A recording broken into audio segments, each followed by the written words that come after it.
राम राम भाई सारे ने। हरियाणा जिक्केगा इब पट्टेगा चढ़ा। हरियाणा जिक्केगा इब पट्टेगा चढ़ा। एक एक पर्सन थारे भी याद होगा। हमने पढ़ा होगा यो मास्टर पाई वाला। हमने पढ़ा होगा यो रेमी डुड पाई वाला। तो भाई आप सबका स्वागत है द टीचर्स हरियाणा के इस प्लेटफॉर्म पर। तो भाई कुछ हो सकता है कि कुछ कैंडिडेट नए आए हों, तो उनको पहले एक छोटा सा इंट्रोडक्शन करेंगे, उसके साथ साथ भाई आगे बढ़ने का काम करेंगे। तो हरियाणा जीके की आप इस टाइम क्लास करेगा, और इसमें क्या खास बात है, इसके 1000 जो प्रश्न आपके हरियाणा जीके में, हरियाणा के पेपर में हरियाणा के या तो पूछ लिए गए हैं, जब 101% संभावना है कि यही प्रश्न आएंगे आपके डायरेक्ट, पहले ही बोल देता हूँ भाई, ठीक है। और आपकी मेरे प्यारे दोस्त, आज है आपका लेक्चर नंबर 10। इससे पहले इसी यूट्यूब चैनल पर हमने 9 लेक्चर कंप्लीट करवा दिए हैं, और उस लेक्चर में क्या क्या क्या काम किया है आपका, आपके पहले उन 9 लेक्चरों में आपके 900 प्रश्न कंप्लीट हो चुके हैं। तो आज 900 से 1000 तक, यानी कि आपके 100 प्रश्न आप करवाएंगे, और यही अपनी वीडियो का या फिर अपने एक लेक्चर का इसका टारगेट रहता भी है क्या, एक दिन में आपके 100 प्लस प्रश्न, ठीक है साहब। कौन कौन तैयारी कर सका है, तो भाई ध्यान दे लियो। जिस भी कैंडिडेट ने हरियाणा पुलिस का फॉर्म डाल रखे है, जीके के प्रश्न भाई बिल्कुल देखने मिलेंगे आपके। H TET Haryana H TET है, जो आपकी हरियाणा जो एच टेट है, उसमें आपके हरियाणा जीके 10 नंबर की आवे। लेकिन काफी इंपॉर्टेंट हो जाती है ये क्लास, क्योंकि जब आप सुनोगे तब आपका एक एक वर्ड आपके कान के थ्रू, आप जब आपके दिमाग में जाएगा ना, तब आपके सबकॉन्शियस माइंड ने बिर लगेगा, आहा भाई ये तो वही आ रहा है जो कि रेमिडो सर ने बताया था ग्रुप डी वाले। बिल्कुल भाई, सारी जीके उरे तो छपेगी HCH, ठीक है साहब। तो चलो आज के प्रश्न की शुरुआत कर लेते हैं। रेमिडूल भाई मेरा नाम है। और तो चलो आज का अपना पहला प्रश्न है, काफी इंपॉर्टेंट प्रश्न है मेरे दोस्त। क्या है कि हरियाणा की 1966 में साक्षरता दर क्या थी। देखो, साक्षरता दर, साक्षर किसको हम बोलते हैं, मतलब कि जिसको पढ़ना लिखना आता है, ठीक है साहब, तो उसको हम साक्षर बोलेंगे। लेकिन कितने साल के व्यक्ति को या बच्चे को हम बोल सकते हैं कि साहब आपका ये साक्षर है। कब की बात कर रहे हैं साहब, हम 1966 की बात कर रहे हैं। किस में, हरियाणा में। 1966 में क्या था, 1966 में साहब हरियाणा का गठन हुआ था, ठीक है। पहली बात, किससे अलग हुआ था साहब, पंजाब से अलग हुआ था, ठीक है। यह बात भी समझ में आ गई। अब देखो 1966 में केवल 19%, यानी कि 100 में से लगभग आपका 19 पॉइंट कुछ है ये, अगर हम 20 भी मान ले, वैसे तो 19 ही है लगभग ये आपका। तो 19-20% क्या था, 100 में से 19 लोग आपके पढ़े हुए थे। कब, 1966 में, मतलब आपके पढ़े लिखे हुए थे। कब की बात कर रहा हूं मैं, 1966 की मैं बात कर रहा हूं भाई। क्या बात है कि 1966 में हरियाणा में कितने व्यक्ति पढ़े लिखे हुए थे, तब आपके लगभग 20%। और आज देखो, आज यदि हम 2026 की बात करते हैं तो कितने, तो लगभग आपका साहब कितना होगा, लगभग आपका 85% के आसपास आपको क्या देखने को मिलेगा। 85% से थोड़ा सा ऊपर नीचे हो सकता है, 86% या 84% ऐसे, क्योंकि अभी ऑफिशियली डाटा अपने पास नहीं है, ठीक है साहब। तो क्या बात है, हम 1966 की बात कर रहे हैं, ठीक है। जो ये 3 डेटा है, क्षेत्र का तो अपने पास कुछ काम है नहीं, 84 का और 66 का अपने पास काम है। ये अभी अगली स्लाइड पर भाई मैं आपको दिखा देता हूँ। अब देखो साहब, जो ये डेटा है ना, ये डेटा जो अब आपके सामने प्रस्तुत करने जा रहा हूँ, ये बहुत ज्यादा जरूरी डेटा है। इसको अपने जहन में उतरने दो भाई। आप हरियाणा पुलिस की तैयारी कर रहे हो, या ग्रुप डी की तैयारी कर रहे हो, या फिर आप एच टेट की तैयारी कर रहे हो, जब आपकी आंखों के सामने, जब आप एग्जाम में बैठे होंगे, जब आपके सामने प्रश्न आएंगे ना, तब आपको याद आएगी, रेमी ढोल सर बिल्कुल सही बोलते थे, प्रश्न वहीं से निकल के आए हैं। तो सबसे पहले देखो ये रहा 19.92, तो लगभग 20% आप मान सकते हो कि 100 में से 20 व्यक्ति आपके पढ़े लिखे हुए थे। कब की बात कर रहा हूँ साहब मैं, 1966 की मैं बात कर रहा हूँ, ठीक है साहब। सबसे देखो 1966 में क्या था, 1966 में हम संयुक्त पंजाब से अलग हुए थे, ठीक है साहब। और 1971 में, यानी ठीक 5 साल के बाद क्या होता है, हरियाणा में पहली बार जनगणना होती है। First census of Haryana, Haryana की पहली जनगणना होती है साहब, ठीक है। और ठीक इसी प्रकार से 1981 में दूसरी जनगणना, तीसरी बार जनगणना होती है 1991 में, चौथी बार होते हैं साहब आपके 2001 में, और हमारी लास्ट बार जो अब तक की सबसे लेटेस्ट अपने पास जनगणना है, वह है 2011 की। तो पहला तो प्रश्न ये बन जाएगा कि अब तक सबसे लेटेस्ट आपकी जो जनगणना है वो कौन सी है, तो साहब 2011। कौन सी भी बार की थी, मतलब कि उससे पहले कितनी जनगणना हुई थी, 4। तो 2011 में कौन सी बार हुई है भाई, 5वीं बार हुई है। ये प्रश्न है, काफी इंपॉर्टेंट है। क्यों? क्योंकि अब ये यहाँ पे रिलेट करेगा। कैसे करेगा कि साहब 1966 में हमारे पास 20% के आसपास लोग पढ़े हुए थे और अब कितने हो गए साहब 2011 के डेटा में आपके लगभग 75.6%, यानी कि आपका 76% आप मान सकते हो। डेटा काफी इंपॉर्टेंट है, इसको अच्छे तरीके से समझने की कोशिश करो। कैसे याद करोगे? ये तो हो गया आपका 75, मान लो 6 को भी एक बार छोड़ दो क्योंकि वो एग्जामिनर पॉइंट में नहीं पूछता, या तो आएगा यहाँ पे 74, 75, 77, 73 ऐसे आएगा।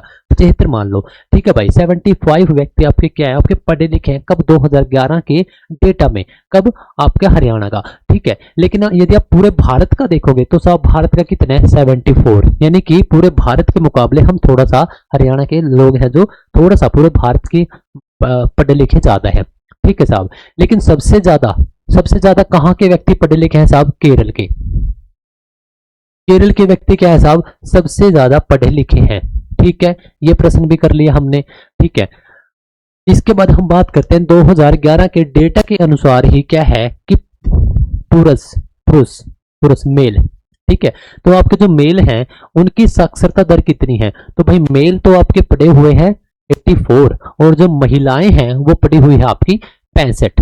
अब इसको याद कैसे रखोगे? देखो बीच में आपने रख दिया 75, ठीक है 75, और इससे आपका थोड़ा सा ऊपर कर दिया आपका, इसमें यदि आपने 9 जोड़ दिया 84, 9 घटा दो आप कितना हो गया? 66। तो 66 के आसपास ही है, 65 भी मिल सकता है आपको, 66 भी मिल सकता है क्योंकि 65.94% है ये। तो अप्रोक्स ये क्या हो गया आपका? 66% हो गया। तब आप देख सकते हो कि आप बस ये जो डेटा है, जो डाटा है उसको याद कर लो कि भाई 75 थी अपने हरियाणा की। कब? 2011 में पढ़े लिखे हुए व्यक्ति 75 थे, जिससे 9 ज्यादा बढ़ा दिए तो पुरुष यानी कि मेल अपने कितने हैं? 84%। फीमेल कितनी है? 75 में से 9 घटा दो, कितनी आपकी? 66 है ना। अगर 66 ना मिले तो पॉइंट में तो बहुत कम मिलता है, 66 या 67 ऐसे मिलेगा। तो 66 था, लेडीज 66, जेंट्स आपके 84। तो देख रहे हो भाई। अब अगर आप एक बात सोचो, ये काफी सोचने वाली बात है ये कि क्या है साहब। देखो अब अपने पास 100 में से लगभग आपके 84 लड़के पढ़े लिखे हुए हैं, लेकिन लड़कियां कितनी हैं साहब? आपकी 66। तो भाई लड़कियों ने क्या कसूर किया है? ये बताओ कि लड़कियों ने क्या कसूर किया है? तो ये डेटा है ना 20% का, ये अपने आप में बोलता है ये चीजें कि साहब यहाँ पे रूढ़िवादी चीजें लगा लो, भेदभाव लगा लो, या लड़कियां घर का ही काम करेंगी, ये चीज लगा लो। कब? 2011। लेकिन 2011 से जो अब अपने पास लेटेस्ट डेटा आना था 2021 में, नहीं हो पाई जनगणना ड्यू टू कोविड लॉकडाउन के कारण। लेकिन अब आप देखोगे जो हमारे पास नया डेटा आएगा उसमें साहब लड़के और लड़कियां ज्यादा अंतर आपको देखने को नहीं मिलेगा, ठीक है। हाँ कुछ फर्क होगा, कैसे होगा इसका भी एक लॉजिक है, मैं आपको लॉजिक बता देता हूँ। जो नए लड़के और लड़कियां हैं जैसे आप और मेरी उम्र के, वो सभी पढ़े लिखे हैं नो डाउट। ये मान के चलो कि अब जो नया डेटा निकल के आएगा, वैसे एक एग्जांपल दे रहा हूं मैं, वो क्या होगा साहब? वो होगा आपका 92% मेल और साहब आपका 84, 92% साहब आपका हो गया मेल, और आपकी जो लड़कियां हैं वो साहब कितने पढ़ी लिखी हैं साहब? वो हो गया आपकी 84। अब आप ये बोलोगे कि साहब इसमें फर्क दिख तो रहा है अब भी। अब क्या हो गया? अब ध्यान से सुनना मेरी बात, अब बिल्कुल ध्यान से सुनना, क्योंकि अब जो पॉइंट बोलूंगा वो आपको अच्छे तरीके से समझना है। बात क्या है?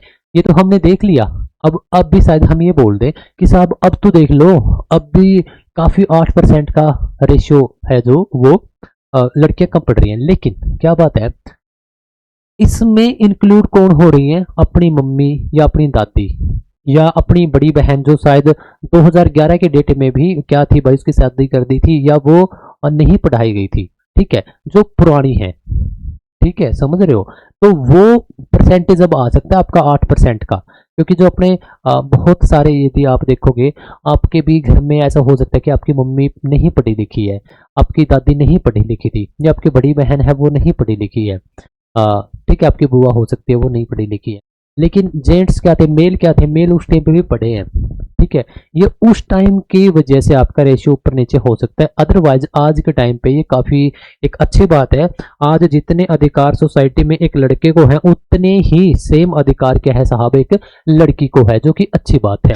हाँ, चीजें अब भी हैं कहीं ना कहीं ऊपर नीचे अब भी हैं, लेकिन अच्छी बात ये है कि अब चीजें सही हो रही हैं। ठीक है, तो एक अच्छी बात है। अगला प्रश्न साहब, 2011 की जनगणना के अनुसार हरियाणा में, ये हमने देख लिया, महिलाओं का देख लिया, जो सबसे अधिक एजुकेटेड आपका जिला था वो कौन सा था साहब, गुड़गांव, 84%। कब की बात है, 2011 की, तो काफी एक अच्छी बात है। सबसे कम एजुकेटेड जिला कौन सा था आपका, मेवात, यानी कि आपका नू, और इसमें कितने थी लिटरेसी रेट साहब आपकी, 54%। देख रहे हो, लगभग आधे व्यक्ति पढ़े हुए हैं और आधे अनपढ़ 2011 में। अब इन दोनों से रिलेटेड एक खास बात बताऊंगा, उसको देखना।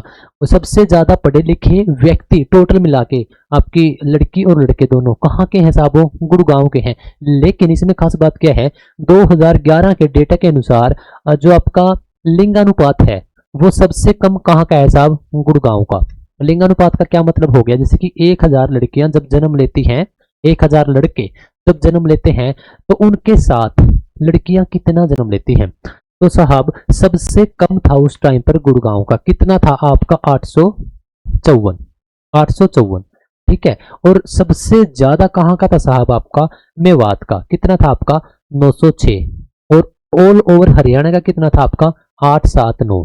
ठीक है, अब एक बात देखो खास, जहां पर सबसे ज्यादा पढ़े लिखे हुए व्यक्ति हैं, वहीं पर लड़कियां कम जन्म ले रही है।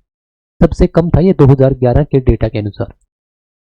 इसको अपोजिट कर दो, जहां पर सबसे कम पढ़े लिखे व्यक्ति हैं, वहीं पर सबसे ज्यादा लड़कियां जन्म ले रही हैं। तो इसका क्या मतलब हुआ, क्या मतलब हुआ, एक बार सोचना। 2011 का ये डेटा है, ठीक है। तो 2011 में कितने जिले थे और कितने स्टेट थे साहब, राज्य कितने थे, 28। 2011 में अपने पास, 2011 में साहब अपने पास, यहां लिख देता हूं मैं, ठीक है। 2011 में अपने पास प्यारे दोस्त 28 राज्य थे, ठीक है। 29वां अपना राज्य बना था तेलंगाना, जो कि आपका जून 2014 में बना था। जो ये 28 राज्य थे ना 2011 की जनगणना में, उनमें सबसे कम लिंगानुपात वाला आपका हरियाणा था, जो कि एक वास्तव में शर्म की भी बात है कि वैसे तो जहाँ पे ये बोला जाता है कि यहाँ पे हरि की धरती है, भगवान हरि की धरती है हरियाणा, और हम लड़का और लड़की में कोई भेदभाव नहीं करते, हमारी लड़कियां भी मेडलिस्ट हैं, ओलंपिक में जाती हैं और तमाम प्रकार की चीजें। वहीं पर 28 स्टेट में सबसे कम लिंगानुपात हरियाणा, 879, 879। सबसे ज्यादा किसका था साहब, 1084। देखो साथ साथ में अपने नेशनल जीके के भी कुछ टॉपिक कवर होते रहेंगे, ठीक है, ये भी काफी जरूरी है। देखो, या तो एक तो आप नेशनल जीके को अलग पढ़ो, एक आप हरियाणा जीके को अलग पढ़ो, लेकिन यदि आप इन दोनों को इकट्ठे पढ़ोगे और कंसेप्चुअली, कंसेप्ट समझ के कि भाई लिंगानुपात क्या है, किसका सबसे ज्यादा था। देखो दो चीज मैंने आपको करवाई थी कि एक तो लिटरेसी गुड़गांव की सबसे ज्यादा थी 84%, लेकिन वहीं पर लड़कियां कम जन्म ले रही हैं 854। तो ये दोनों चीज यदि आप एक दूसरे के साथ रिलेट करके पढ़ोगे तो आपको क्यों नहीं याद होंगे, ठीक है। तो सबसे ज्यादा आपका पढ़ा लिखा कौन सा था, बताओ, केरल, ठीक है। और लड़कियां भी सबसे ज्यादा जन्म ले रही थी साहब आपके कहाँ पे, केरल में, 1084, ठीक है, ठीक है साहब। और इसके साथ ये प्रश्न हमने देख लिया। अब देखते हैं, हम बात करते हैं भाई जो पुरुष हैं वो सबसे ज्यादा कहाँ के पढ़े लिखे हैं। तो साहब वह है आपके रेवाड़ी में। रेवाड़ी 2011 में एक ऐसा जिला था जिसके लगभग 92% क्या है, पढ़े लिखे हुए हैं, मेल। और फीमेल, फीमेल में कहाँ के साहब, गुड़गांव की। फीमेल में गुड़गांव है आपका, सबसे ज्यादा पढ़ी हुई महिलाएं कहाँ पर हैं, 77% आपका गुड़गांव में। ओके साहब, चलिए अगले प्रश्न पर मूव करते हैं। अभी कौन सी विधानसभा है, कहां पर, हरियाणा में। अभी कब, देखो अब मैं इस टाइम जो वीडियो शूट कर रहा हूं यह है 2026 की। हो सकता है कि आप बाद में इस वीडियो को देखो, 2029 के इलेक्शन के बाद आप इस वीडियो पर आए हो, तब उस टाइम पे होगी अपनी 16वीं विधानसभा, लेकिन अभी है 15वीं विधानसभा।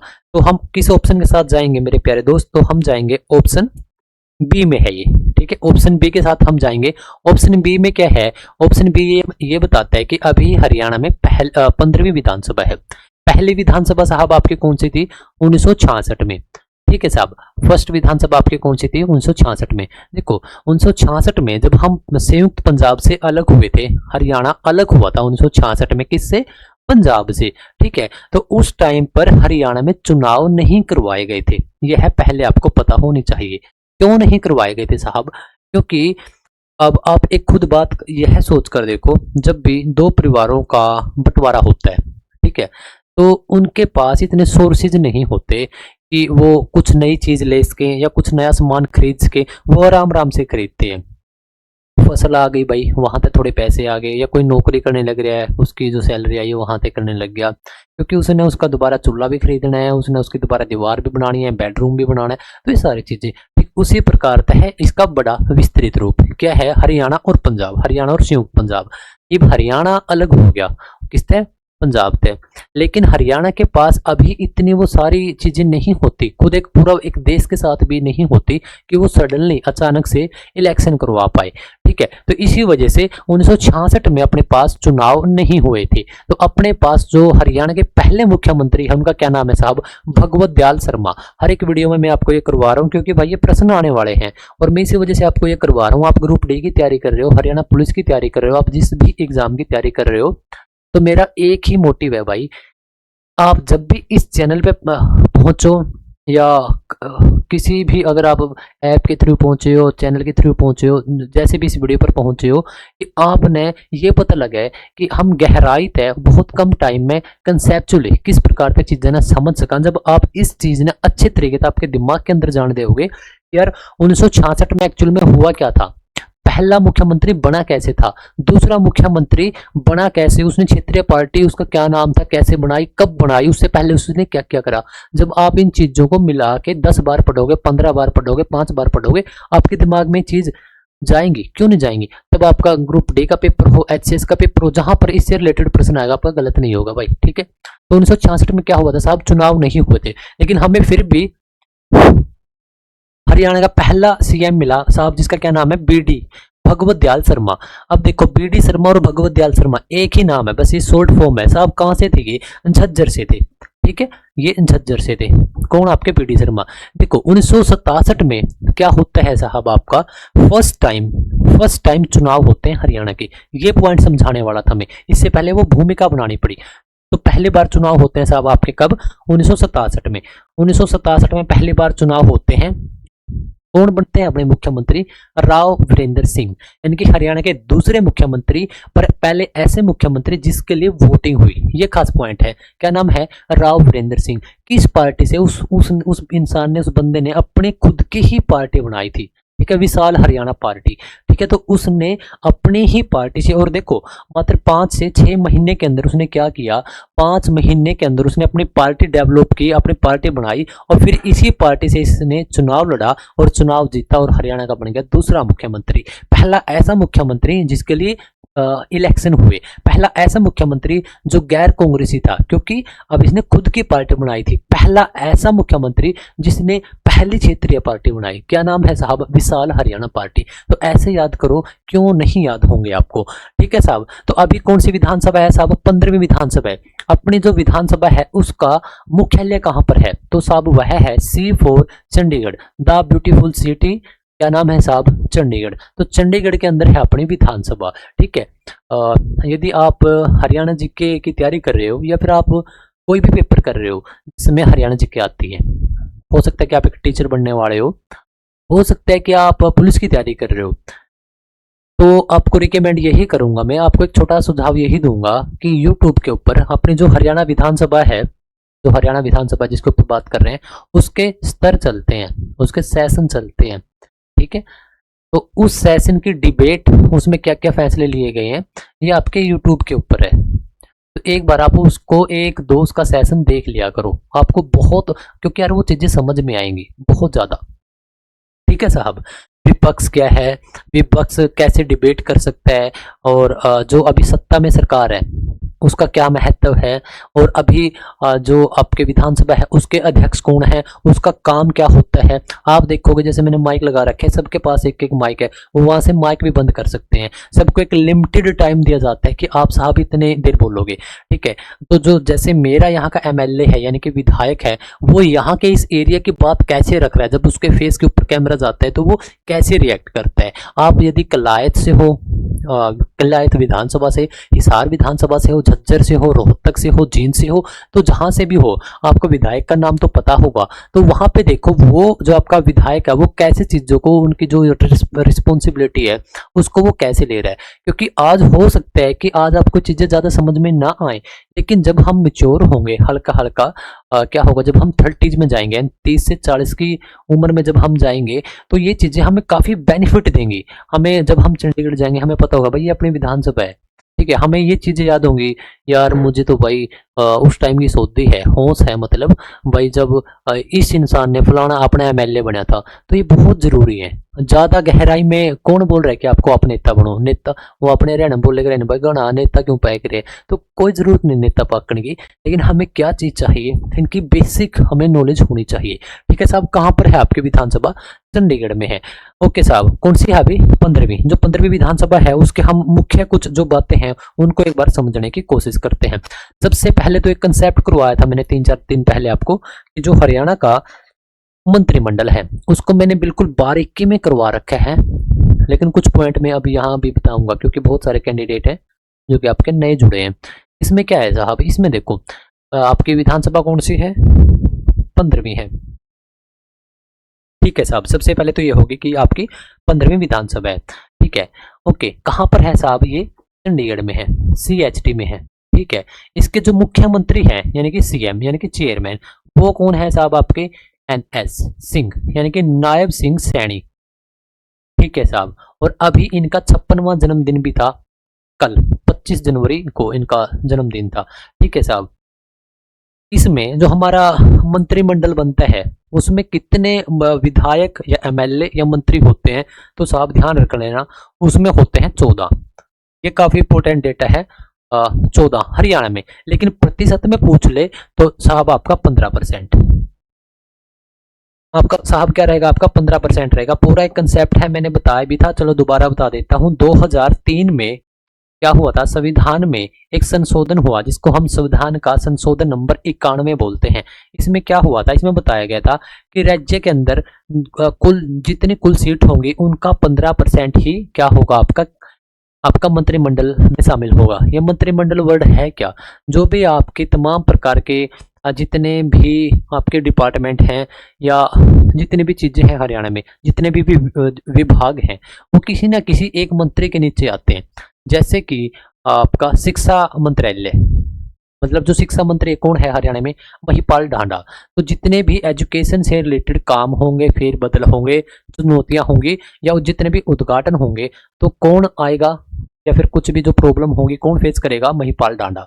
तो वो सभी अलग अलग प्रकार के जो डिपार्टमेंट दिए जाते हैं वो मंत्रिमंडल को दिए जाते हैं, यानी कि पूरे सरकार चलाते हैं ये लोग। तो उसमें कितने होंगे साहब, आपके हरियाणा से 14 व्यक्ति हैं और 15% हैं, ठीक है। तो इसमें अलग अलग प्रकार के होते हैं। जो आपके मुख्य हैं वो क्या है, आपके मुख्यमंत्री क्या नाम है साहब, नायब सिंह सैनी।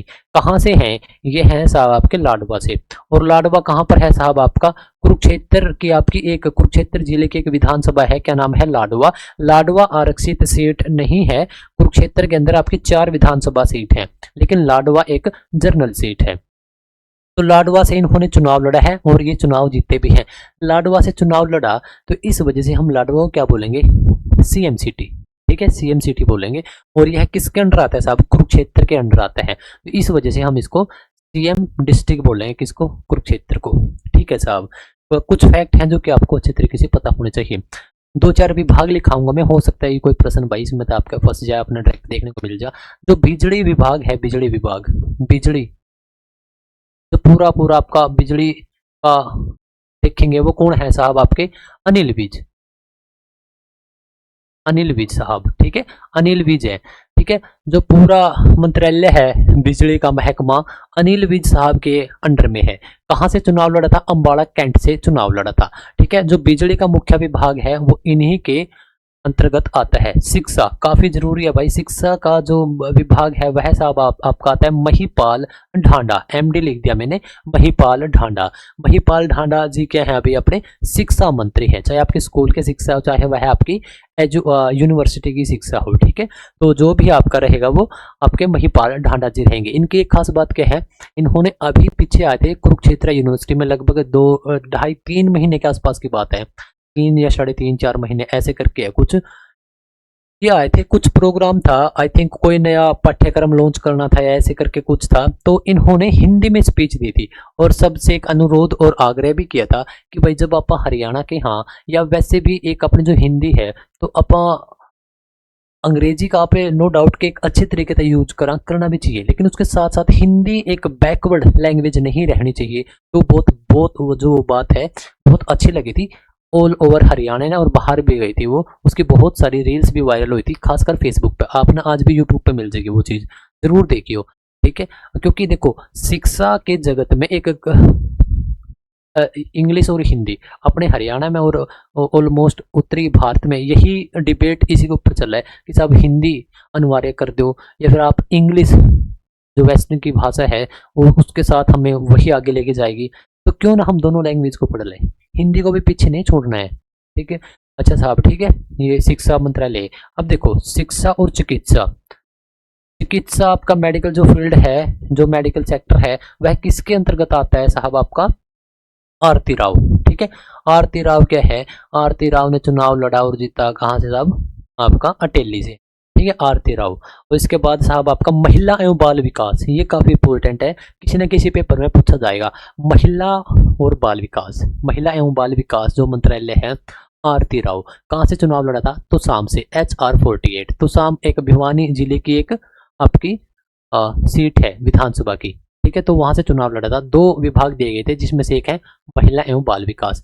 मुख्यमंत्री हो गए साहब आपके CM श्रेणी। एक आता है आपका गृह, जैसे कि अपने सेंटर में है मोटा भाई यानी कि अमित शाह को हम क्या बोलते हैं, गृह मंत्री। तो ठीक वैसे ही अब की बार यहाँ पर क्या है आप साहब, आपके जो मुख्यमंत्री है वही हमारे मुख्यमंत्री हैं, उसी को CID डिपार्टमेंट मिला है और उसी को गृह मंत्रालय मिले हैं, उसी को फाइनेंस एंड टैक्सेशन से रिलेटेड जो भी मिला है वो सब अपने पास सैनी साहब से रिलेटेड रहेगा। जैसे जो भी अब कैंडिडेट हरियाणा पुलिस की तैयारी कर रहे हैं तो वो आता है गृह मंत्रालय के अंतर्गत, और गृह मंत्रालय किसके पास है साहब, नायब सिंह सैनी के पास है। इससे पिछली सरकार में इसके पास था साहब आपका अनिल विज के साहब, उनके पास था। तो आपने देखा भी होगा जिसको गब्बर शेर बोलते हैं हरियाणा का, एक्शन मोड में रहते थे। अब के बार भी वो है, अब के बार जो बिजली विभाग है, आप देख रहे हो कि कहीं पर छापे मार रहे हैं, कुछ भी कर रहे हैं, तो वो नो डाउट के एक अच्छे इंसान है और अब के बार उनको बिजली विभाग मिला है। और CM की रेस में भी थे वो। चलो एक लंबा टॉपिक होगा, इसको छोड़ देते हैं ना, फिर आप बोलोगे क्या सर आप भी हर दिन एक टॉपिक पकड़ लेते हो। तो चलो यहाँ पे आओ। अब यहाँ पे क्या है, हमने बात करी थी हरियाणा की 15वीं विधानसभा, फिर हमने देखा था कि हरियाणा की पहली विधानसभा। ये पॉइंट आ गए आपके जो भी हरियाणा में पहली बार घटना हुई थी। जैसे कि हरियाणा के पहले मुख्यमंत्री साहब हमने देख लिया कहाँ से थे, ये झज्जर से थे, इनके लिए कोई भी चुनाव नहीं हुआ था, 1966 में मुख्यमंत्री बन गए थे ये हरियाणा के, ठीक है। हरियाणा के पहले राज्यपाल साहब ये थे आपके धर्मवीर। धर्मवीर ये काफी इंपोर्टेंट है आपका, ये नाम आप ध्यान रख लेना, ठीक है साहब। हरियाणा विधानसभा की पहली महिला अध्यक्ष श्रीमती सन्नो देवी, ठीक है। पहली विधानसभा, ठीक है, विधानसभा देखो जो आपकी विधानसभा है वो कहाँ पर है साहब, चंडीगढ़ में है। तो उसके लिए पहली महिला अध्यक्ष यानी जो उनको कंट्रोल करेगी, अब भूपेंद्र जी हुड्डा जी, अब आपकी बारी। अभय जी, अभय चौटाला जी, अब आपकी बारी। नहीं नहीं नहीं नहीं, आपको 2 मिनट का टाइम मिला, मतलब जो उनको लीड करेगी वो थी साहब आपकी पहली लेडी, क्या नाम था, सन्नो देवी। ये पूछा गया है, पूछे भी जा सकता है भाई। अगला प्रश्न आपका, पुरुष की बात करूं तो साहब ये है राव वीरेंद्र सिंह। इस नाम को घोट कर पी लो भाई, इसके साथ एक स्टोरी जुड़ी है। क्या क्या खास बात है, देखो ये राव वीरेंद्र सिंह वही व्यक्ति है जो कि 1967 में हरियाणा का दूसरा मुख्यमंत्री बना, पहला ऐसा मुख्यमंत्री बना जिसने खुद की पार्टी से चुनाव लड़ा, पहला ऐसा मुख्यमंत्री बना जो कि आपका गैर कांग्रेसी मुख्यमंत्री था, पहला ऐसा मुख्यमंत्री बना जो कि पहले विधानसभा के पद पर भी रह चुका है। क्या नाम है साहब, राव वीरेंद्र सिंह। काफी इंपोर्टेंट है, विशाल हरियाणा इसकी पार्टी थी, तो इस वजह से काफी इंपोर्टेंट हो गया भाई। ये क्या था, पहले पुरुष का नाम पूछ ले तो राव वीरेंद्र सिंह, महिला का पूछ ले तो सन्नो देवी, दोनों का नाम काफी इंपोर्टेंट है। हरियाणा की पहली महिला विधायक यानी कि आपका एमएलए, ये थी साहब आपकी स्नेहलता। ये नाम भी बहुत जरूरी है, स्नेहलता। ठीक है साहब। इसके बाद भाई आप बात करेंगे हरियाणा की पहली महिला मंत्री। देखो पहली महिला मंत्री आपका चंद्रावती। 3-4 अलग अलग लेडीज के नाम है, तो ये आपको डिफ्रेंसिएशन करके पढ़ना है। कभी आप इसकी जगह ये लगा दो और इसकी जगह ये लगा दो, तो भाई आपके नंबर कट जाएंगे फिर। हरियाणा से भारतीय क्रिकेट टीम के पहले कप्तान, तो ये थे साहब नवाब मंसूर अली खां। कहाँ पर है ये? पटौदी में। पटौदी महल जो कि आपका कहाँ पर है? गुड़गांव में है। अभी सरकार ने ले भी लिया था खुद के अंडर, अब पता नहीं छोड़ दिया होगा शायद ही। अच्छा, इनके जो ये है मंसूर अली खान साहब, इनके बेटे अभी बॉलीवुड में हैं। तो क्या कोई कमेंट करके बता देगा भाई? बता दो थोड़ा सा, मैंने ये लगेगा कि हाँ आप एक्टिव हो। तो इनके जो लड़के हैं उनका क्या नाम है? हरियाणा के पहले राज्य कवि साहब क्या है? उदय भानु हंस। ठीक है, ये नाम भी एक अच्छा नाम है और बहुत बार भाई ये प्रश्न में पूछ लिया। हरियाणा के पहले राज्य कवि उदय भानु हंस। याद कैसे रखोगे? देखो जो हरियाणा है ना, हरियाणा प्रदेश, वो एक हंसता खेलता हरा भरा प्रदेश है। मतलब हंसता, आप किसी भी गांव में चले जाओ तो भाई ये खास बात है हरियाणा की, आपने मतलब हंसते खेलते मिलेंगे। ये सौभाग्य भी है हरियाणा का, तो एक अच्छी बात भी है यार। तो वहां तय मतलब के मिलेंगे, हंसते खेलते मिलेंगे। तो जो हंसते हैं मतलब जो हंसना वर्ड है, तो वहां से आपको याद रख लेना है कि साहब हंसना मतलब कि हंस। तो ये थे पहले कवि। हरियाणा का पहला समाचार पत्र, तो साहब ये क्या था? हरियाणा झज्जर। ठीक है, हरियाणा झज्जर। ठीक है साहब, ये पहला समाचार पत्र था। अपना पहला उपन्यास की बात करें तो झाड़ू फिरी राज। अच्छा ठीक है, किसने निकाला था भाई ये? कमेंट करके बताइए। अगला प्रश्न है साहब आपका, पहला राज्य अपना हरियाणा का जहां की पक्की सड़कों से जोड़ा गया, सारी पक्की सड़कों से जोड़ दिया गया था। अगला प्रश्न आपका, चलो अगला प्रश्न है साहब आपका, हरियाणा किसका हिस्सा था? तो देखो कुछ इंपोर्टेंट डेट है आपकी, शायद वो एक बार देख लेते हैं, आगे लगा भी रखी होंगी। 1803 वाली है कि?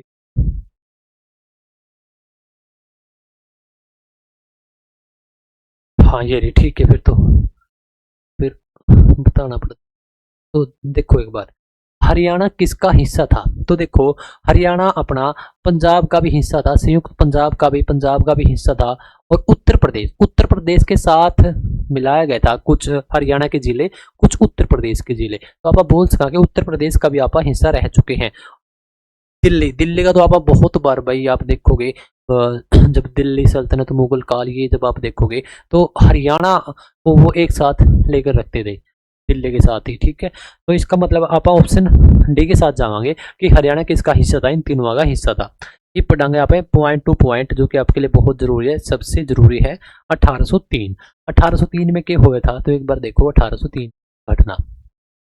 1803 क्या बात था कि मराठा शासक दौलत राव सिंधिया ने सुरजी अनजनगांव की संधि के तहत हरियाणा क्षेत्र, जो कि वर्तमान दिल्ली सहित, मतलब इस टाइम का दिल्ली और उस टाइम का हरियाणा, तो इकट्ठे इस पे क्या किया था को ब्रिटिश ईस्ट इंडिया कंपनी को सौंप दिया था। किस व्यक्ति ने? कब की बात है साहब ये?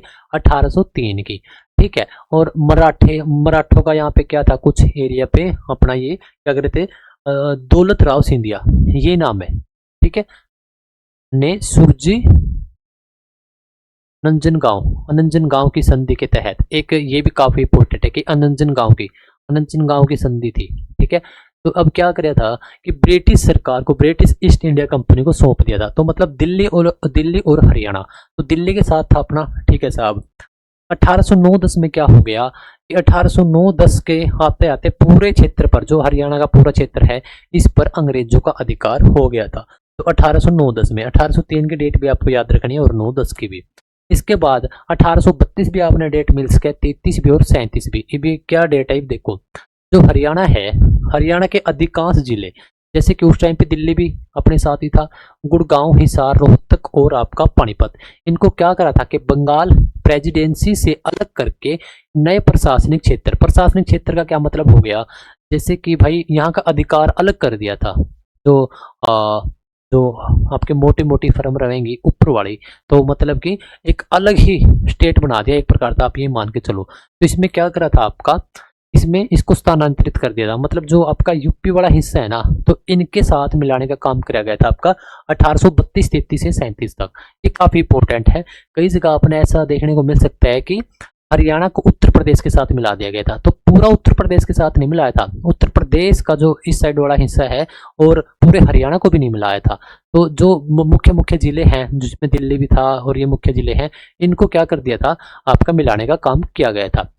ओके साहब, इसके बाद 1857 पे जब हम चलते हैं, तो 1857 की जब क्रांति होती है, पहला स्वतंत्रता संग्राम भी इसको बोलते हैं।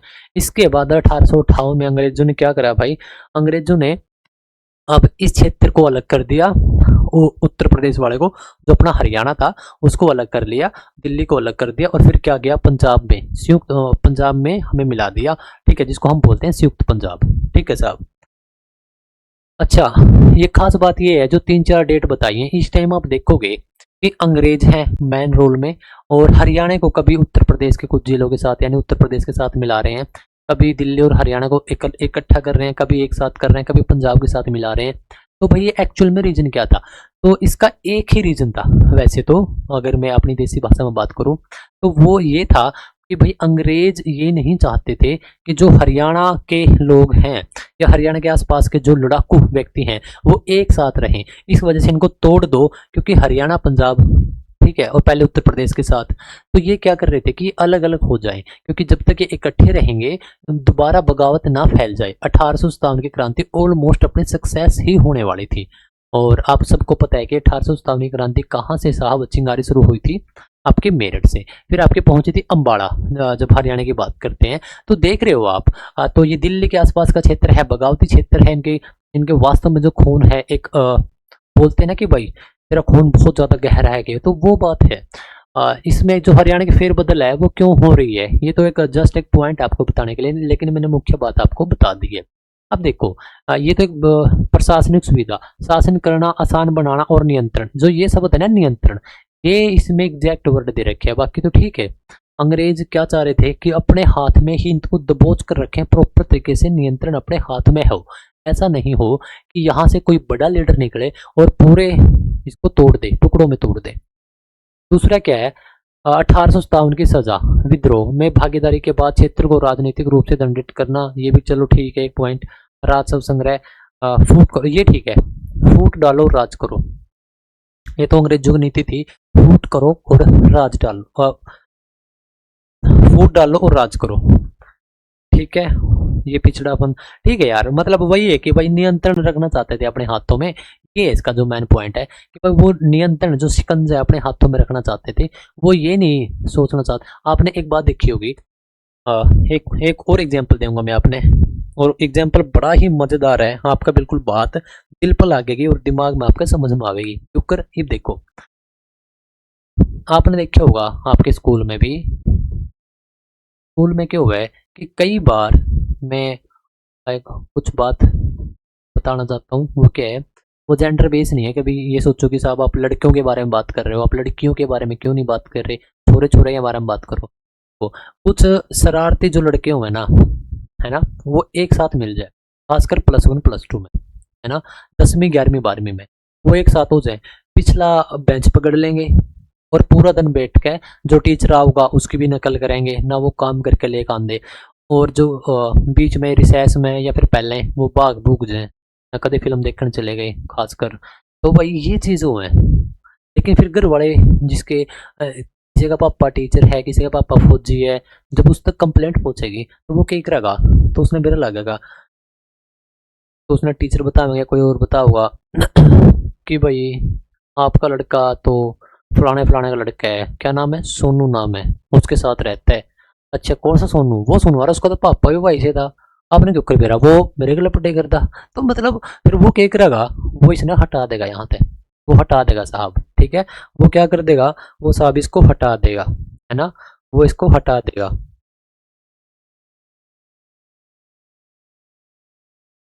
अरे तो पूरे हट गया, तो वो साहब इसने हटा के किसी और स्कूल में लगा देगा।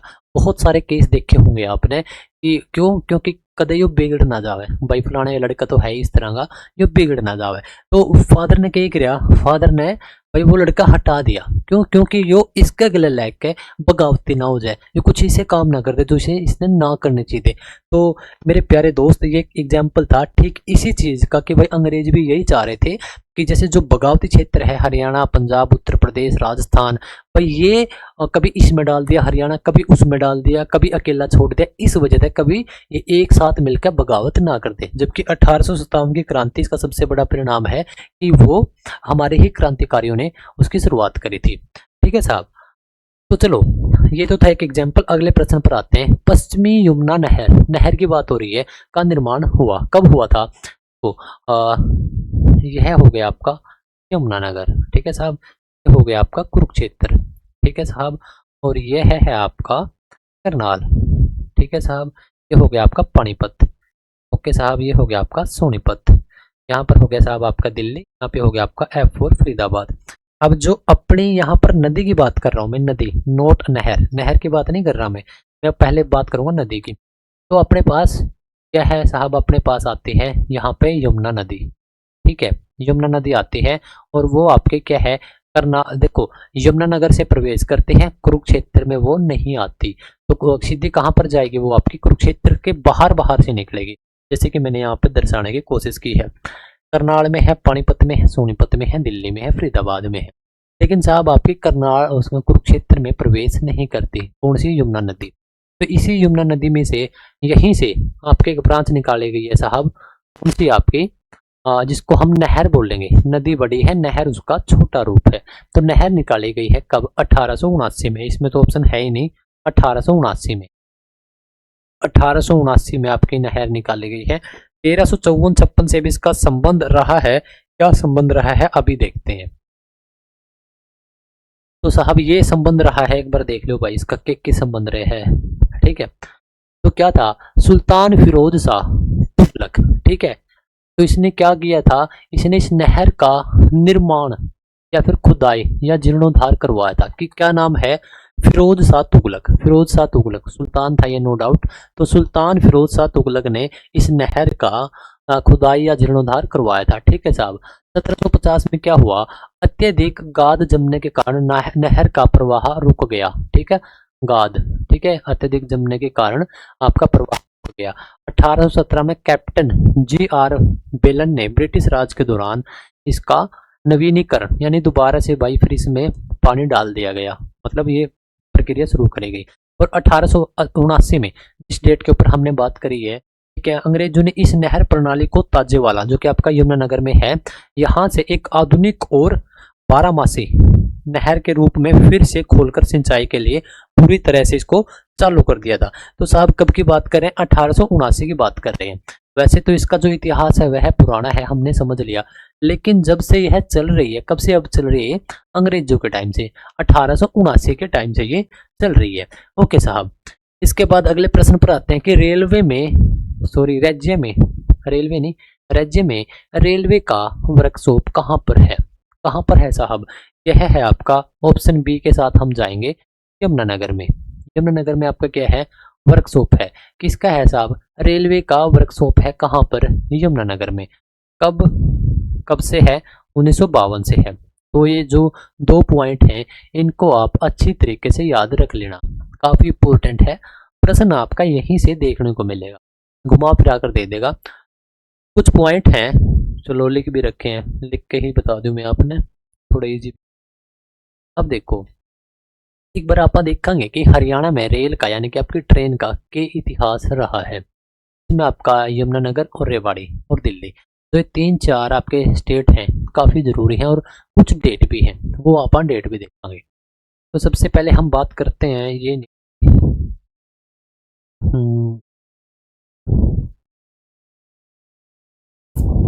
ये देखो, सबसे पहले अगर बात करा 1864 की, 1864 में क्या हुआ था? कलकत्ता से दिल्ली तक ब्रॉड गेज ट्रैक बिछाया जा रहा था। उसके साथ ही हरियाणा से गुजरने वाली रेल पटरियों का काम पूरा हो गया था। ठीक है साहब। कहाँ से कहाँ तक? कोलकाता से आपका दिल्ली तक। ठीक है, उसमें कुछ हरियाणा का भी पार्ट लिया होगा, जहां पर आपकी पटरी वगैरह बिछाई गई थी। लेकिन तब तक यहाँ पर क्या था, कोई स्टेशन या ऐसा कुछ नहीं था। ये जस्ट यहाँ पे एक शुरुआत हो रही है, ये एक बेसिक है। कोई प्रश्न यहाँ आज तक यहाँ से इस डेट से आया भी नहीं है, लेकिन जब हिस्ट्री को कर ही रहे हैं तो बिल्कुल स्टार्टिंग से करो भाई। हरियाणा का कुछ हिस्सा लिया गया था, फिर आते हैं आपके 2 साल के बाद 66 में। इसमें क्या है कि ईस्ट इंडियन रेलवे कंपनी की हावड़ा दिल्ली लाइन पर ट्रेनें चलनी शुरू हो गई, जो हरियाणा से होकर गुजरती थी। ठीक है साहब, ये भी देख लिया। इसके बाद मेजरली पॉइंट आया भाई आपका 1873 में, यानी कि इससे ठीक 9 साल के बाद क्या हुआ कि हरियाणा में पहली व्यावसायिक metre gauge railway line Delhi से रेवाड़ी, ये इंपॉर्टेंट आपका, दिल्ली से रेवाड़ी के बीच बिछाई गई और इसी साल रेवाड़ी जंक्शन रेलवे स्टेशन की स्थापना भी हो गई थी। अब देखो, पहले क्या कर रहे थे जो अंग्रेज थे, ठीक है, जो अंग्रेज थे वो क्या कर रहे थे साहब, वो अंग्रेज, वैसे अंग्रेज भाई बड़े चालू थे अंग्रेज, है ना। कैसे, देखो एक कंसेप्ट समझो। मेजरली जो बड़ा ऑफिस मान लो आप, हेडक्वार्टर मान लो, कहाँ पर था, कोलकाता में, फिर कहाँ कर दिया था, दिल्ली में। तो अब वो कोलकाता से भी काम देख रहे थे दिल्ली, क्यों, क्योंकि साहब अब उनका विस्तार हो गया था। एक छोटी सी और आपने एग्जांपल दूंगा कैसे, जैसे कि अपने हरियाणा में इस टाइम अगर आप देखोगे, यूपी जो अपना जो अपने पास का स्टेट है उत्तर प्रदेश, इसकी क्या खास बात है कि वहाँ के कुछ व्यक्ति आकर अभी करंटली अपने आसपास आप ऑब्जर्व करना एक बार, तो वो क्या कर रहे हैं अपने हरियाणा में आके, दूध का काम शुरू कर दिया। किसने, यूपी के कुछ व्यक्तियों ने। आज से लगभग 10 एक साल पहले 2015 16 17 के आसपास आए हैं अपने हरियाणा में। तो क्या करे, ये सिर्फ मेरे गांव या मेरे आसपास नहीं है, आपके गांव या आपके आसपास भी होंगे, या पूछना आप जरूर मिलेंगे। क्या है कि साहब वो आए थे यहाँ पर, आकर उन्होंने दूध का काम शुरू कर दिया। दूध का काम कैसे शुरू किया था, उनकी ज़्यादा दुकानें नहीं थी उस टाइम पे, या ज़्यादा उनके पास व्हीकल भी नहीं थे, ज़्यादा ग्राहक भी नहीं थे। फिर वो आराम आराम से अब इन 10-12 सालों में अब इनके पास ये लगभग लगभग आपका हर एक डिस्ट्रिक्ट में तो है ही है, हर एक तहसील में भी है। ये तहसील के अंदर नहीं बैठते कभी, आप ये सोचो कि साहब तहसील के अंदर जाके बैठे, ये तहसील के अंदर बैठते, क्या बात है, लगभग हर एक तीसरे चौथे गांव में ये है। क्या करते हैं, आपकी भैंस जो आप दूध निकालते हो, आप दूधिये को देते हो, दूधिया के एक रह दूधिया इंती है जाके, इसने यूपी के जो व्यक्ति हैं या जो दूधी सो कोल्ड दूधी हैं, वो क्या कर रहे हैं, वो बिजनेस बना रहे हैं। ठीक है, स्टार्टिंग में कितनी इनकी दुकान या ब्रांच थी, कुछ एक थी, आज कितनी है, लगभग पूरे हरियाणा में ये फैल चुके हैं। ठीक है, तो ठीक अंग्रेज भी इसी पद्धति पे काम करे करते, या फिर ये अंग्रेजों की पद्धति पे काम करें, अपन यूं भी बोल सका, क्योंकि ये क्या हो गया, MLM चैन सिस्टम इसने आप बोल सका। तो अंग्रेज के थे, अंग्रेज ने स्टार्टिंग में कोलकाता पे अपना शासन चलाया, या एक अधिकार जो भी है सिस्टम पूरे भारत पे, जहाँ जहाँ पर वो कर सके अपना अधिकार, क्योंकि स्टार्टिंग में सारी जगह अधिकार करना उनका बस की बात भी नहीं थी। अपने भी राजे रजवाड़े आपने नाम सुना होगा, देसी रियासत, फाइट बहुत हुई है। तो फिर क्या था, वहां से कंट्रोल किया, फिर आगे साहब ये दिल्ली में, दिल्ली से भी कंट्रोल किया।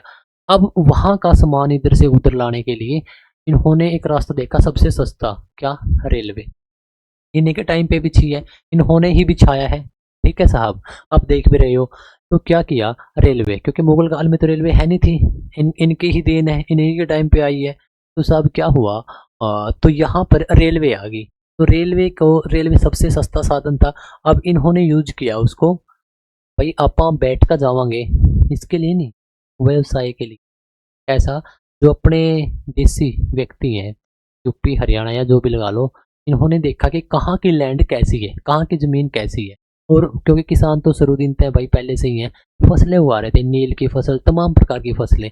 अब ये क्या कर रहे थे, लेन-देन चल रहा है। कभी ट्रेन इधर से कोलकाता से दिल्ली आ रही, कभी दिल्ली, कभी आपका मुंबई की तरफ, ऐसे।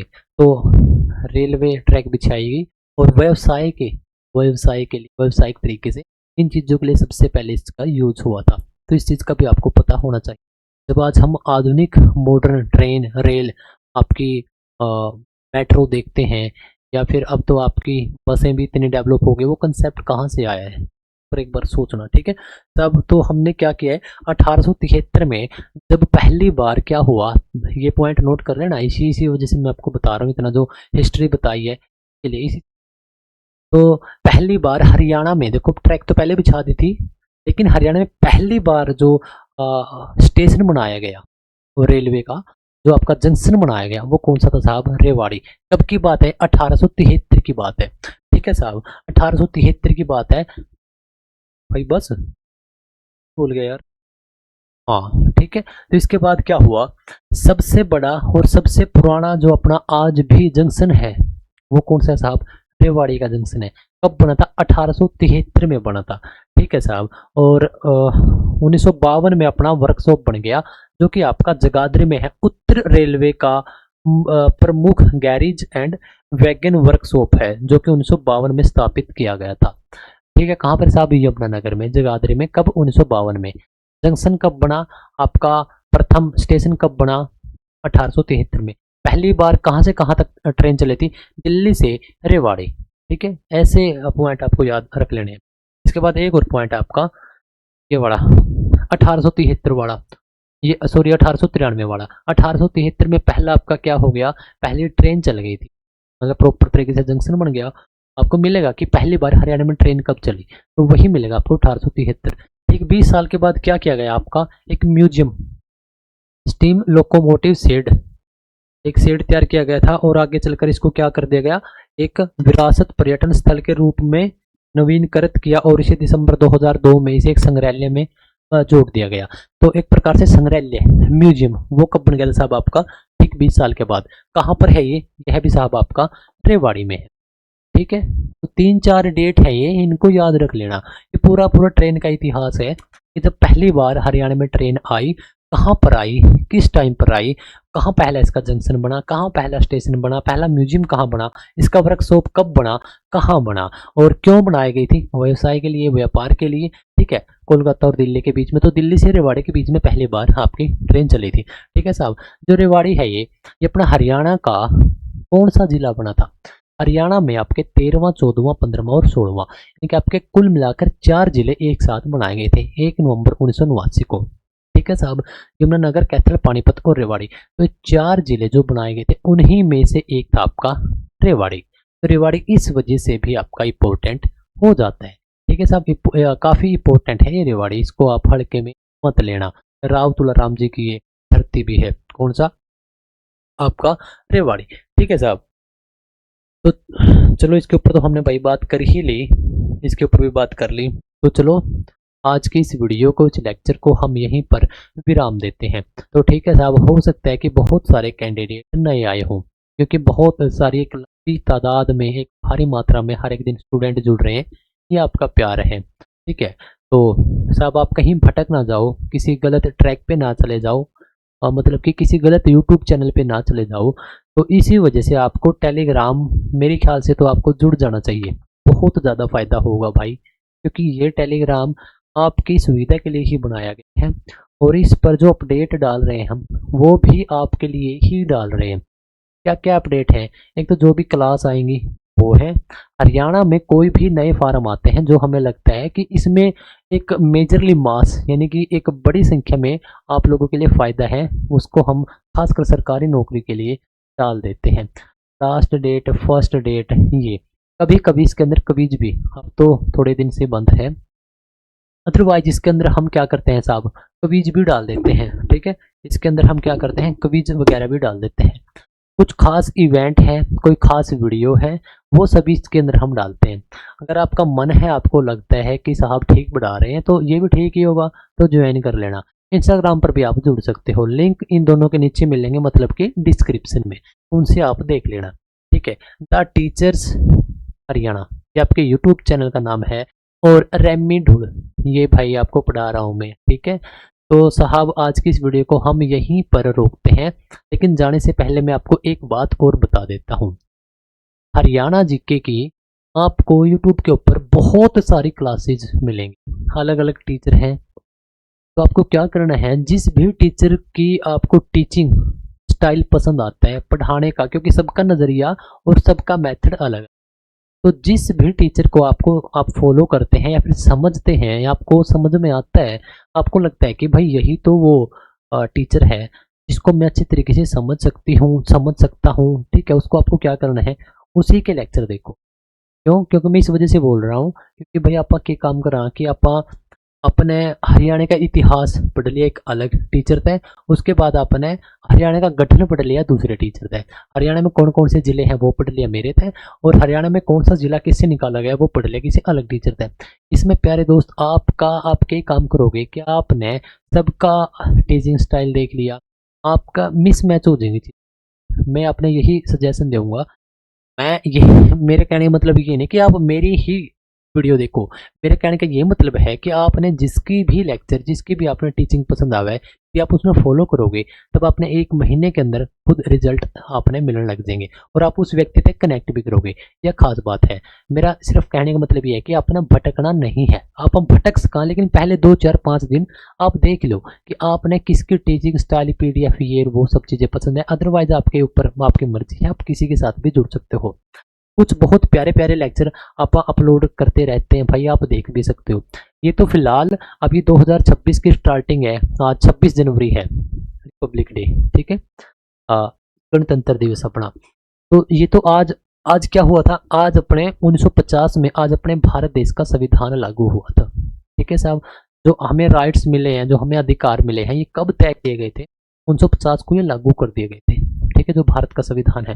तो चलो अब बात ध्यान आ गई तो कोई ना कि पता भाई 1 2 प्रश्न आपका यहीं तक बन जाए, इसके ऊपर भी एक छोटी सी डिटेल देखेंगे। ठीक है, देखो जो अंग्रेज थे वो यहाँ तक जा तो चुके थे या जाने वाले थे, लेकिन जो अपने वाले हैं मतलब कि भारतीय, वो अलग अलग राज्यों से फाइट कर रहे थे। कहीं पे कौन सा विद्रोह हो गया, कहीं कौन सा आंदोलन चल पड़ा, तो ये चलने लग रही थी। अब अंग्रेज ने भी इस बात का बेरा लाग चुका था भाई ये छोड़ने वाले तो है नहीं। लेकिन तब तक अपने भी यहाँ पे देशी रियासत या तमाम प्रकार के जो अपने क्रांतिकारी हैं या फिर जो नेता हैं वो क्या हो गए थे, अपने स्ट्रोंग हो गए थे। तो इस वजह से अंग्रेजों ने भाप भाप लिया और भाई फाइनली जाना पड़ा। लेकिन अब अपने कुछ मांग भी थी और अंग्रेज भी इस जब अंग्रेज गए तो अंग्रेजा ने ये कभी नहीं बोला कि भाई आपका बंटवारा होगा। उसने बात बोली थी कि भाई ये आपकी मर्जी है, जैसे पाकिस्तान के साथ है तो आपकी मर्जी है। अपने पास कुछ देसी रियासतें भी थी 500 से ऊपर। तो उस टाइम भी अंग्रेज ये बोल कर गए थे कि भाई आपकी मर्जी है, आप भारत में मिलो, कोई और देश निकालो, तो कोई जरूरी नहीं है कि आप एक साथ ही रहोगे। लेकिन ये हमारी भारतीयों की वो थी कि साहब अब हम देश को कैसे चलाएंगे, हमारे पास एक ढांचा होना चाहिए। तो क्या हुआ था साहब, जुलाई 1946 में, जुलाई 1946 में, ठीक है, ब्रिटेन से एक मिशन आता है जिसके अंदर 3 व्यक्ति थे। कहाँ से आया?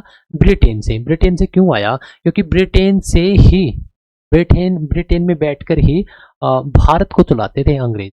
तो ब्रिटेन से 3 व्यक्ति आए जिसको हम क्या बोलते हैं साहब, एक मिशन। ठीक है, उसका हमने नाम रख दिया कैबिनेट मिशन। ठीक है, इन किसका क्या पर्पज था कि वो भारत में आए, यहाँ के जो हमारे लीडर थे उस टाइम पे या जो मुख्य व्यक्ति थे उनसे मिले, पूछा और उन्होंने फैसला किया कि ठीक है भाई आप इकट्ठे हो जाओ सारे। मैं वैसे आपको देसी लैंग्वेज में समझा रहा हूँ भाई, ठीक है, ताकि आपको अच्छी तरीके से आप याद कर सको, समझ पाओ। तो ये क्या हुआ, ये था साहब कैबिनेट मिशन। कब आया? जुलाई 1946 में, 1946 में आया था वो। ठीक है, अब क्या हुआ, उसका क्या मकसद था कि भाई जो पूरा भारत चलेगा उसके लिए एक किताब, एक पुस्तक हमें तैयार करनी है, यानी कि संविधान जिसको हम बोलते हैं। ठीक है, तो मतलब जो भारत चलेगा या फिर जो भारतीयों की कुछ डिमांड होंगे, रूल रेगुलेशन होंगे, भाई उनके लिए हम यहाँ पे आए हैं, बना लो आप क्या बनाओगे। तो साहब दिसंबर दिसंबर 1946 में क्या हुआ, पहली बार एक मीटिंग हुई, किसके लिए? संविधान के लिए, मतलब कि संविधान की बैठक बोलते हैं उसको, संविधान गठन के लिए। ठीक है, कि संविधान निर्माण बोल लो आप, कि भाई संविधान बनाना है अपन सारे ने मिलकर, उसके लिए मीटिंग हुई। इसने आप थोड़ी सी देसी लैंग्वेज में इस प्रकार से भी समझ सको कि जैसे कि हरियाणा सरकार है वो कोई पेपर कंडक्ट करवाने वाली है। जैसे कि अभी ग्रुप सी का पेपर लेना है जिसने आपने सीईटी बोला, तो हरियाणा सरकार स्टार्टिंग में बैठेगी और वो कुछ जो मुख्य व्यक्ति हैं उन सारे ने बुलावेगी। तो वह हुई उसकी पहली मीटिंग, किसके रिगार्डिंग? कि हरियाणा सीईटी करवाना है। तो ठीक उसी प्रकार से भाई ये दिसंबर 1946 में 3 4 महीने के बाद पहली बैठक हुई थी अपनी सन 1946 में, जिसका मुख्य एजेंडा, मुख्य काम क्या था कि भारत के अंदर एक संविधान बनाना है। ठीक है, एक संविधान बनाना है, तो उसका निर्माण के लिए एग्जैक्ट डेट थी साहब वो 9 दिसंबर 1946। ठीक है, इसके 2 दिन के बाद, अच्छा इसमें क्या हुआ, इसमें जितने व्यक्ति आए हुए थे उसमें क्या हुआ, जो सबसे बड़ा उम्र में सबसे बड़े व्यक्ति थे उसको हेड बना दिया, अध्यक्ष बना दिया, चेयरमैन बना दिया, कुछ भी बोलो आप, लेकिन हेड था वो। उसका क्या नाम था, डॉक्टर सच्चिदानंद सिन्हा। 2 दिन के बाद यानी कि 11 दिसंबर 1946 को दोबारा से मीटिंग हुई, क्योंकि यहाँ पर कुछ व्यक्ति आए थे कुछ नहीं आए थे, तो दोबारा से मीटिंग हुई। इस दिन क्या क्या किया गया, जो वो टेम्परेरी बनाया गया था अध्यक्ष, तो वो हटा दिया गया। डॉक्टर राजेंद्र प्रसाद को अपना इसका अध्यक्ष बना दिया गया था। ठीक है, जो संविधान जो दूसरी बैठक हुई थी, संविधान की दूसरी बैठक इसको बोलते हैं, तो अध्यक्ष बना दिया। कब की बात है ये, 11 दिसंबर 1946 को। ठीक है साहब, और ठीक 2 दिन के बाद फिर 13 दिसंबर 1946 को तीसरी बैठक हुई। अभी इसमें क्या हुआ साहब, इसमें इसमें अपने जो देश के पहले प्रधानमंत्री बने बाद में जाकर, कौन, पंडित जवाहरलाल नेहरू साहब। इसने क्या किया भाई, इसने एक प्रस्ताव रखा। ठीक है, एक प्रस्ताव रखा, तो वो प्रस्ताव इसका पास कर दिया। लेकिन पास कब किया गया था साहब आपका, अगले साल जनवरी के आसपास। ठीक है, तो ये था प्रस्ताव का। क्या मतलब था, प्रस्ताव का मतलब ये था कि जैसे हरियाणा सरकार की मीटिंग है कि भाई सीटी करवाना है, तो कोई व्यक्ति उठ के, जो मुख्य व्यक्ति है, वो ये बात बोलते कि इब की बार जी आप कुछ इसके अंदर चेंज करांगे। क्या क्या चेंज करोगे आप, कि साहब इब की बार पेपर 100 नंबर का नहीं 97 नंबर का लेवाएंगे। तो ये एक प्रकार का प्रस्ताव हो गया।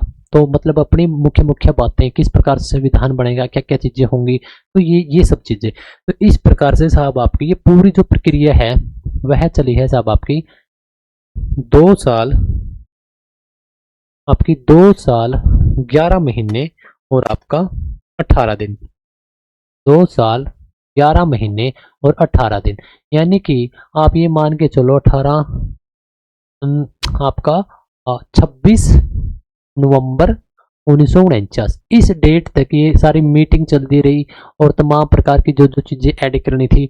आपने जो संविधान बनाना था वो यूएसए ते लिया, कुछ इंग्लैंड ते लिया, कुछ जर्मनी ते लिया, कुछ ऑस्ट्रेलिया ते लिया, यानी कि उनका संविधान पढ़ के जो जो चीज़ें आपने बढ़िया लगी वो अपने वाली इस किताब में लिख दी। और सबसे बड़ा लिखित संविधान किसका है साहब, भारत देश का। और इतना टाइम लगा है 2 साल 11 महीने 18 दिन। और कब तैयार हो गया था, 26 नवंबर 1949 को। ठीक है, और इसी दिन 15 आपके जो अधिकार हैं वो लागू भी कर दिए थे। लेकिन ठीक एक महीने के एक दो महीने के बाद 26 जनवरी जो कि आज की डेट है 1950 में हमारा संविधान प्रॉपर तरीके से लागू कर दिया गया था। लेकिन लागू करने से ठीक 2 दिन पहले अपनी लास्ट मीटिंग भी हुई थी भाई, जिसकी क्या डेट थी, 24 जनवरी 1950। ठीक है, का जो अपना देश का प्रथम राष्ट्रपति है, क्या नाम है, डॉक्टर आरपी यानी कि राजेंद्र प्रसाद। उनका चुनाव कब किया गया था, कि ये हमारे देश के पहले राष्ट्रपति हैं, वो कब चुन लिए गए थे आपके, इसी डेट। तो ठीक है, ये कुछ बातें थी जो कि आपकी काफ़ी इंपॉर्टेंट थी। आज आपका गणतंत्र दिवस भी है, रिपब्लिक डे भी है। एक छोटा सा इसका बैकग्राउंड बताने की कोशिश करी है, शायद इसमें तो आपका कभी ना कभी कोई प्रश्न आ जाए, तो आपने देख लेना है। ठीक है, ये तो ये तमाम प्रकार की बातें थी। ठीक है, इस टाइम आप वीडियो को करते हैं एंड, लगभग आपके 1 घंटे के आसपास आई थिंक वीडियो बन ही गई होगी। तो बहुत सारी क्लास हैं अपने इस यूट्यूब चैनल पे। जनवरी है फिलहाल अभी 2026 की, और 10 आज ये 10वीं क्लास है। तो मैंने 10 क्लास ली है जिसमें आपके 1000 से थोड़े से ज़्यादा मैंने प्रश्न करवा दिए हैं। एक सीरीज चलाई थी कि 10 दिन में 1000 प्रश्न करवा दूंगा, तो वो करवा दिए हैं। नंबर 1 बात, जो कैंडिडेट इस वीडियो पे या इस यूट्यूब चैनल पे या यहाँ तक अगर आप पहुँचे हो, तो इसका मतलब है कि आप पढ़ने वाले हो और आपके अंदर वो शिद्दत है कि आप सरकारी नौकरी का पेपर निकाल सकते हो, पढ़ भी सकते हो और सरकारी नौकरी, सरकारी ऑफिसर बन भी सकते हो। तो क्या बात है कि इसी यूट्यूब चैनल पर यदि आप डालोगे हरियाणा का मंत्रिमंडल बाय रेमिडुल, तो आपके सामने वीडियो आएगी, समझ में भी आएगी आपको। अगर आप डालोगे हरियाणा के जिलों का गठन बाय रेमिडुल, तो भी आपको समझ में आएगी। आप डालोगे करंट में कौन क्या है बाय रेमिडुल सर, तब भी आपको समझ में आएगी। कहने का मतलब यह है प्यारे दोस्त, आप हरियाणा का जो भी टॉपिक सर्च करना चाहते हो, आपको बाद में लिख देना है बाय रेमिडुल सर, या फिर आपको बाद में लिख देना है द टीचर्स हरियाणा या द टीचर, मिल जाएंगे आराम से। पढ़ो, कोई प्रॉब्लम आ रही है तो टेलीग्राम पे अपने कॉन्टैक्ट्स हैं, आप डायरेक्ट मैसेज करके पीडीएफ लिंक जो भी आपकी क्वेरी है वो बता सकते हो। क्या करना पड़ेगा, बस पढ़ना पड़ेगा भाई। ठीक है, और कोई इसका अल्टरनेटिव नहीं है। और कोई भी इसका समकालीन सोर्स नहीं है। आपका एक ही वन एंड ओनली सोर्स क्या है, पढ़ना पड़ेगा। जहाँ तक आपका समझ में आवे, जिस टीचर की, जिस भी एजुकेशन इंस्टीट्यूट की जो बात आपको समझ में आवे, वहाँ से पढ़ना आप शुरू कर दो। लेकिन एक बात बस जाने से पहले यही कहूँगा, लेकिन क्या करना है, पढ़ना इस तरीके से है कि मन लगा के 20 मिनट पढ़ो ना, तब भी थोड़ा मन लगा लियो। ये नहीं कि आंखें आगे किताब है, साइड में व्हाट्सएप है, व्हाट्सएप चलाने खातर पूरी जिंदगी पड़ी है मेरे। ठीक है यार, ये चीज़ आराम आराम से समझ में आवेंगी, लेकिन यकीन मान कि भाई तू बहुत सही जगह पर आया है, और बहुत सारी वीडियो हैं, मज़ा भी आओगा अपने। और मोटिवेशन मान लो, कुछ मान लो, या एक हमदर्दी मान लो कि आप तो अटैच हूँ, क्योंकि टीचिंग से मैंने प्यार है, तो आपने टूटने नहीं दूंगा अगर आप रियल में जुड़ कर रहोगे। और 101% की भाई सरकारी नौकरी तक आपने जरूर पहुंचा दूंगा, लेकिन पढ़ना पड़ेगा। ठीक है, तो चलो ठीक है, खुद का ध्यान रखो, मम्मी पापा का ध्यान रखो, और जितना हो उसका पढ़ ले करो। ठीक है, मिलते हैं अगली वीडियो में, बाय, गुड नाइट।